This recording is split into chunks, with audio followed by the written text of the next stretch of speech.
कर्मचारियों को लेकर बड़ी खुशखबरी। बिहार के नियोजित शिक्षकों के तबादले को लेकर अब लगा प्रश्न चिन्ह है। आखिर किन्हें तबादला करना चाहती है बिहार शिक्षा विभाग? परिवर्तनकारी प्रारंभिक शिक्षक संघ ने उठाई आवाज। इधर बिहार में शिक्षक नियुक्ति को लेकर अब रास्ता हो गया है साफ। 94,000 शिक्षकों की बहाली का कार्यक्रम हुआ जारी। इधर बिहार के पंचायत प्रतिनिधियों के लिए बड़ी खुशखबरी। बिहार के पंचायत प्रतिनिधि में जो पंचायत परामर्शी समिति बनी है वह करेगी शिक्षक बहाली। बिहार के सभी जिलों में बनेगा अनुसंधान निगरानी सेल। माल्या, नीरव और चौकसी की जब्त संपत्ति बैंकों को ट्रांसफर। 5 माह और मुफ्त अनाज आवंटन को मंजूरी। राज्य में वैक्सीन के अभाव से लग सकता है महाअभियान को झटका। इधर प्रीपेड मीटर परेशानी हो रही है। प्रीपेड मीटर में पैसा होने के बावजूद कट जा रही है बिजली। बाढ़ से निपटने को राज्य सरकार तैयार। बिहार के उप मुख्यमंत्री रेणु देवी का बड़ा बयान। बिहिया बिहटा हाईवे तैयार, उद्घाटन का है इंतजार। बिहार के बाढ़ पीड़ित परिवारों के साथ मेरी संवेदनाएं। बिहार सरकार आपदा में मुस्तैदी से काम कर सकती है। हर 1 साल बाद अविश्वास प्रस्ताव का प्रावधान हुआ खत्म होने की बात कही जा रही है। गंभीर आपराधिक मामलों की होगी निगरानी। राजद सांसद अमरेंद्रधारी को जमानत देने से इनकार। सफल होने वालों को सर्टिफिकेट से हट सकता है मेरिट लिस्ट का जिक्र। शिक्षा मंत्री और नेता प्रतिपक्ष से मिले शिक्षक अभ्यर्थी। नमस्कार, आप इस समय देख रहे हैं मगध संवाद और मैं आपके साथ हूँ सुनील बोधी। मगध संवाद के खास कार्यक्रम सुबह सवेरे में आप तमाम दर्शकों का स्वागत है। सुबह सवेरे में हम खबरों को लेते हैं अखबारों के पन्नों से।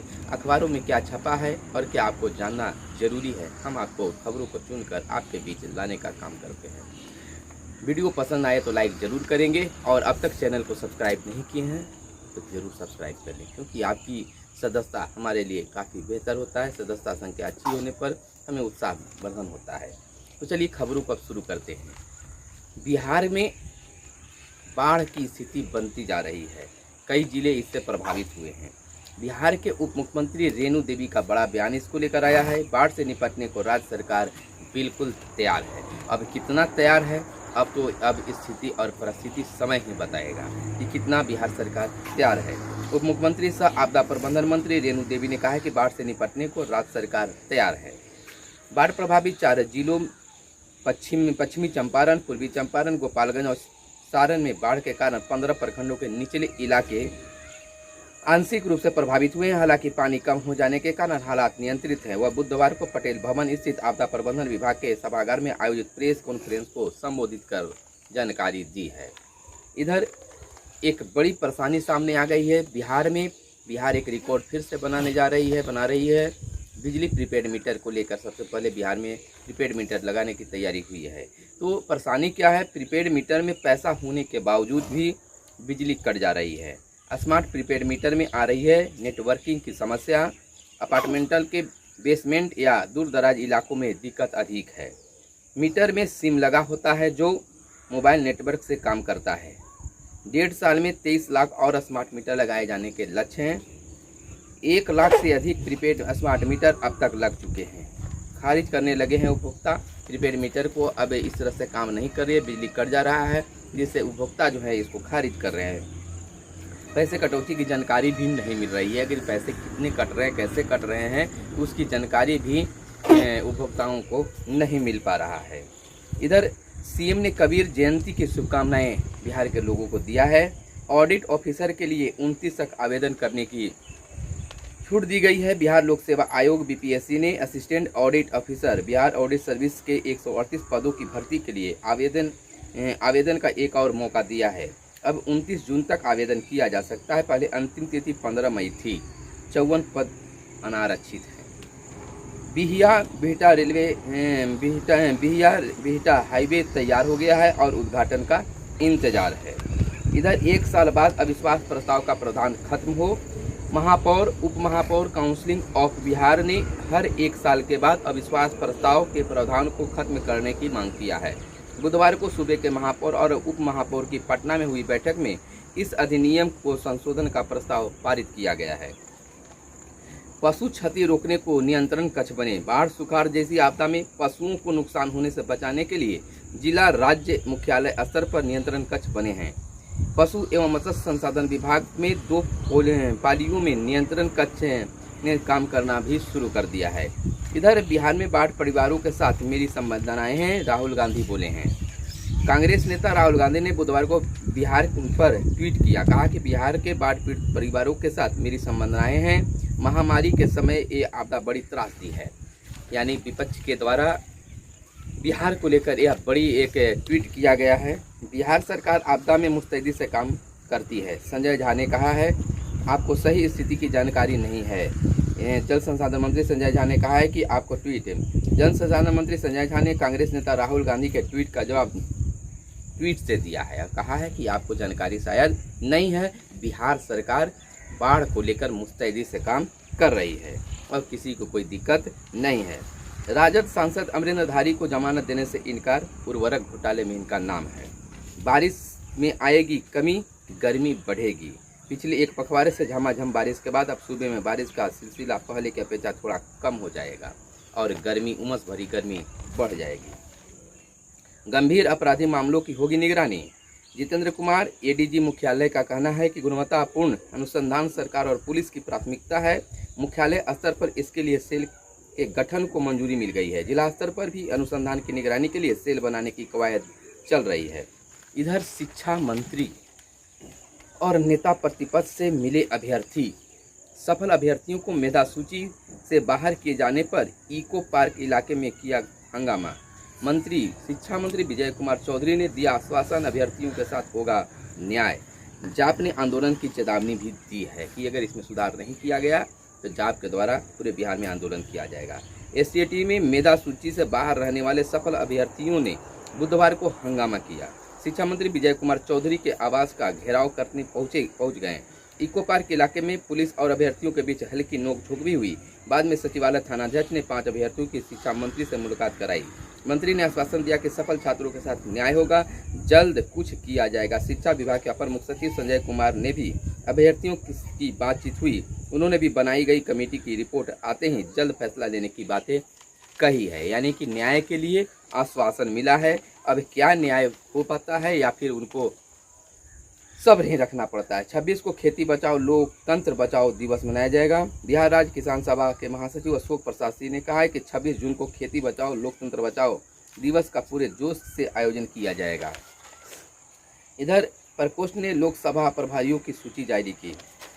दूसरी बड़ी खबर की ओर चलते हैं। उससे पहले आपको बता देते हैं कि प्रारंभिक शिक्षक बहाली 5 से होगी। खुशखबरी है, 94,000 शिक्षकों की बहाली का कार्यक्रम जारी कर दिया गया है। 9 अगस्त तक पूरी हो जाएगी प्रक्रिया। इधर बता दें कि राज्य के प्रारंभिक स्कूलों में 94,000 शिक्षक पदों पर नियुक्ति के लिए काउंसलिंग की तिथि तय हो गई है। पटना हाई कोर्ट के निर्देश पर शुक्रवार तक दिव्यांग शिक्षक अपना आवेदन करेंगे। इस बीच बुधवार को ही शिक्षा विभाग ने प्रारंभिक स्कूलों के लिए 2 अंतिम नियोजन शेड्यूल जारी किया है। 5 जुलाई से 9 अगस्त के बीच प्रारंभिक स्कूलों के लिए चयन सभी अभ्यर्थियों की नियुक्ति कर ली जाएगी। इधर बिहार के शिक्षा मंत्री विजय कुमार चौधरी का इसको लेकर बड़ा बयान आया है। राज्य के वैसे नौजवानों का जो शिक्षक बनने के लिए योग्य थे तथा स्कूलों में अपनी सेवा देने के लिए करीब 2.5 साल से प्रतीक्षारत थे, उनका इंतजार अब खत्म होने जा रहा है। सरकार ने 15 अगस्त के पहले नियुक्ति पत्र बांटने की घोषणा की थी और हम अपने वादे को पूरा करने जा रहे हैं। एसटीईटी पास सभी अभ्यर्थी शिक्षक नियुक्ति के पात्र हैं। एसटीईटी जितने भी पास किए अभ्यर्थी हैं वह शिक्षक नियुक्ति के पात्र बताए जा रहे हैं। मेरिट लिस्ट में नहीं आने वाले विद्यार्थी परेशान न हो, शिक्षा मंत्री का यह बड़ा बयान है। शिक्षा विभाग की ओर से शीघ्र अधिसूचना जारी की जाएगी। यानी कहा गया है शिक्षा मंत्री के द्वारा कि आप परेशान नहीं हो, आपके साथ भी न्याय होगा। बिहार के सभी जिलों में बनेगा अनुसंधान निगरानी सेल। जितेंद्र कुमार एडीजी का कहना है कि गुणवत्तापूर्ण अनुसंधान सरकार करेगी और इसमें आपको लाभ मिलेगा। राज्य में वैक्सीन के अभाव में लग सकता है महाअभियान का झटका। वैक्सीन के अभाव में महाअभियान को थोड़ा सा दिक्कत पहुंच सकता है, लेकिन सरकार उसके लिए मुस्तैदी से काम कर रही है। बीएड सीईटी 11 जुलाई को होगा। बिहार के निजी और सरकारी बीएड कॉलेजों में सत्र 2021 में दाखिले के लिए बीएड संयुक्त प्रवेश परीक्षा सीईटी 11 जुलाई को होगी। नोडल एजेंसी LN मिथिला विश्वविद्यालय अब परीक्षा केंद्र की सूची सुनिश्चित करने की अंतिम चरण में है। 11 शहरों में परीक्षा केंद्र बनाए जा रहे हैं। उम्मीद है कि 5-6 दिन में एडमिट कार्ड ऑनलाइन मिलने लगेंगे। इधर डेटा वेरिएंट को लेकर राज्यों को सतर्कता बरतने का निर्देश दिया गया है। 5 माह का अनाज मुफ्त देने का मंजूरी भी मिल गई है। माल्या, नीरज और चौकसी की जब्त संपत्ति बैंकों को ट्रांसफर किया जाएगा। यह बड़ी खबर बता सकते हैं, भारत के लिए कह सकते हैं। दूसरी बात बिहार के पंचायत प्रतिनिधियों का है। पंचायतों की परामर्शी समितियां करेगी चयन। राज्य सरकार द्वारा गठित परामर्शी समिति ही 94,000 पदों पर होने वाली प्रारंभिक शिक्षकों की नियुक्ति करेगी। पंचायती राज विभाग की 9 जून की अधिसूचना के आलोक में बुधवार को शिक्षा विभाग ने इस बाबत निर्णय लिया है। शिक्षा विभाग के उप सचिव अरशद फिरोज द्वारा जारी अधिसूचना के मुताबिक ग्राम पंचायत परामर्शी समिति के अध्यक्ष ग्राम पंचायत के भंग होने की तिथि को कार्यरत मुखिया होंगे। उसी प्रकार प्रखंड परामर्शी समिति पंचायत समिति स्तर पर बहाली करेगी। इसके अध्यक्ष पंचायत समिति के भंग होने की तिथि को कार्यरत प्रखंड प्रमुख ही करेंगे। यानी कि पंचायतों को ही बहाली करने का जिम्मा दिया गया है। इधर बिहार के नियोजित शिक्षकों के तबादले को लेकर कई प्रश्न सामने आ रहे हैं। आखिर तबादला सरकार किसको करना चाहती है? अनट्रेंड शिक्षक को रोक लगा दिया गया है कि वो आवेदन नहीं कर सकते। जिनकी जांच निगरानी में चल रही है, पूरी नहीं हुई है, उनको भी रोक लगा दिया गया कि वो भी आवेदन नहीं करेंगे। इसको लेकर परिवर्तनकारी प्रारंभिक शिक्षक संघ के बिहार प्रदेश अध्यक्ष बंशीधर बरवासी ने मुख्यमंत्री, शिक्षा मंत्री, शिक्षा विभाग को पत्र लिखकर कई सुधार करने की मांग किया है कि शिक्षकों का तबादला हो सके। उनका कहना यह भी है कि शिक्षकों के द्वारा कई बार शैक्षणिक प्रमाण पत्र जमा किए गए हैं, लेकिन जांच नहीं। आखिर जांच किसकी पूरी हुई है? इसको भी तो प्रमाण पत्र मिलना चाहिए। जब तक प्रमाण पत्र नहीं मिलता है तो कैसे हम जानेंगे कि हमारी जांच पूरी हो गई है? तो इसको लेकर पत्र दिया गया है और पत्र के बाद में उसमें नियमावली में ट्रांसफ़र के नियमावली में संशोधन करने की मांग भी की गई है। इधर बिहार के नियोजित शिक्षकों की जो जांच है निगरानी के द्वारा किया जा रहा है और इसको लेकर भी कई शिक्षक संगठनों ने आवाज़ उठाई है और कहा है कि इसमें कई सुधार की भी आवश्यकता है। और ये भी आवाज़ उठी है कि निगरानी के कार्यों की भी समीक्षा सरकार करे। अब देखना यह होगा कि किस प्रकार से समीक्षा होती है और किस प्रकार से शिक्षकों को जांच होता है। दूसरी बड़ी खबर यह है, कई शिक्षक संगठनों ने दिव्यांग शिक्षकों के तबादले को लेकर भी उठाया है। दिव्यांग शिक्षकों के तबादले को लेकर कहा गया है कि बहाली के समय जो दिव्यांगता प्रमाण पत्र पर बहाल हुए हैं, दिव्यांग पर बहाल हुए हैं, उनको ट्रांसफ़र होगी।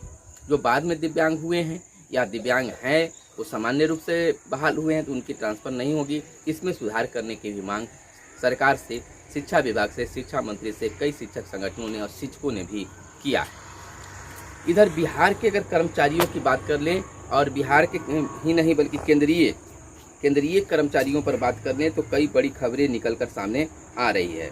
इसमें हम कह सकते हैं पहली बड़ी खबर की अगर चलते हैं तो कई ऐसी खबरें हैं जो आपको जानना शायद ज़रूरी है। देखिए, केंद्रीय कर्मचारियों के लिए खुशखबरी, डीए बहाली के बाद जल्द मिलेगी मोटी सैलरी। यह एक दिल्ली से खबर प्रकाशित हुई है।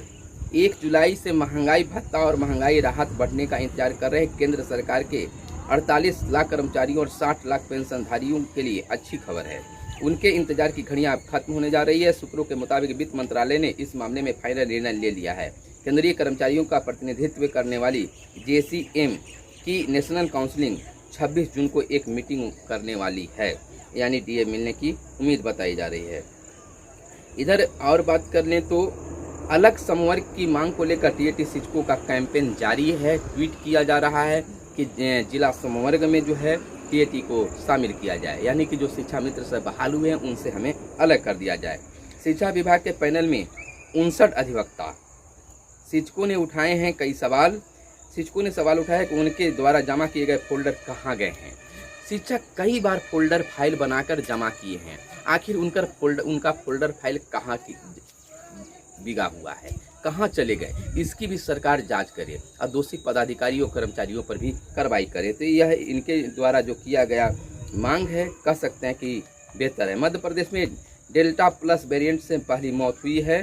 कोरोना के सभी वेरिएंट को रोकेगा एक टीका। देश में 40 हुए डेल्टा प्लस वेरिएंट के मामले। नियोजित शिक्षकों की सूची विभागीय पोर्टल पर अपलोड करने से संबंधित मामले को लेकर सामने आई है बात।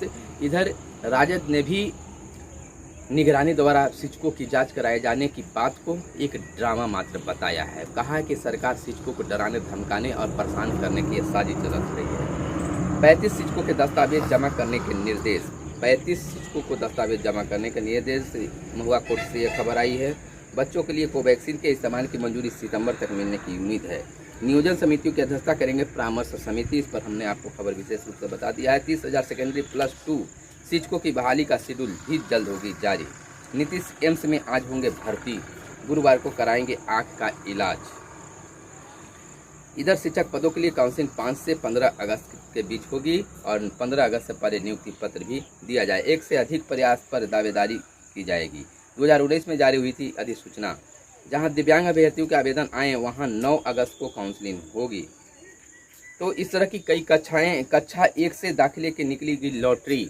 बस खबरों में आज बस इतना ही। खबर बेहतर लगा हो, वीडियो पसंद आया हो तो लाइक जरूर करेंगे। धन्यवाद। जय हिंद, जय भारत, वंदे मातरम।